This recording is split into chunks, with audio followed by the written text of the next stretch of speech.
ñu def benn vidéo sax ba nga présenté wu waaw salaamaaleykum mbokk yi tey ma ñëwoon ci ba Fatick nag ak sama xarit sama doom ndey muy Milko Ndiaye kon Milko nooy nuyoo waa télévision Bëgg Ndongo TV international. waaw Bëgg Ndongo international bon xanaa di kontaan ci lii parce que ñëw ba Fatick aussi fekk ma fi fexe ba gis ma ngir jëmbi Ndongo Lo du ma def lenn lu rafetlu loolu waaw ndaxte maanaam ñun moom Ndongo Lo rek a ñu sax. waaw Ndongo Lo moo ñu neex. moo tax bon ma ciy jaar di profité bëggee fan si Ndongo Lo yëpp rawatina yow. di nuyu maam Cheikh sama rak sama xarit di rakam. waaw di leen naan waaw Bëgg Ndongo TV waaw ci kaw ci kanam ci lu baax. waaw amiin man de bëgg naa laay yaa bëgg Ndongo Lo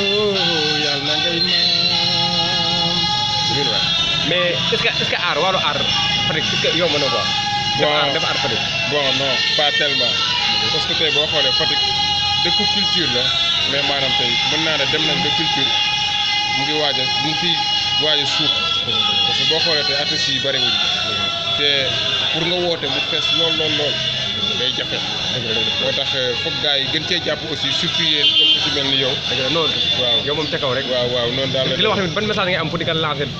soxna président de la république Marème Faye Sall wala tamit président de la république Marème Faye Sall parce que ku ne xam na ne moom tamit doomu fii la quoi doomu Fatick.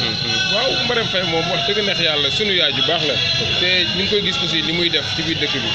wax dëgg neex yàlla ñëpp ko aussi kontaan ci waaw parce que tey bu ko neexoon mu ne première dame la day toog gérer mais deful loolu mu ngi jóg di dox ñu ngi gis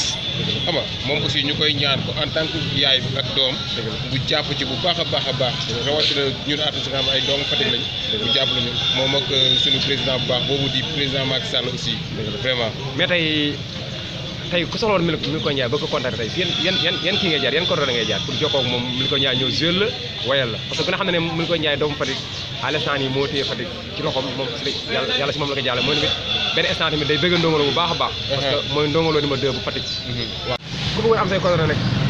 fu mu la jëlee quoi Milko waaw sama coordonnée ku ko bëgg am aussi mën na ma woo ci 77 610 64 94 wala 946 39 83 waaw moom daal muy noonu daal ñun moom waaw seen doom lañ dëgg la waaw seen xarit lañ aussi vraiment bëgg aussi ngeen jàppale comme ay ndaw yuy door lañ tamit waaw mënaguñu dara ba pare nit tamit nekk doomu Fatick waaw nekk doomu Fatick aussi waaw waa Fatick war cee jàpp bu baax a baax nag parce que Fatick la ñuy tiitaroo aussi waaw doon na kon jaajëf Milko waa télévision Bëgg Ndongo TV international ñu ngi lay gërëm bu baax a baax jaajëf Bëgg Ndongo ok jaajëf ok merci beaucoup jërëjëf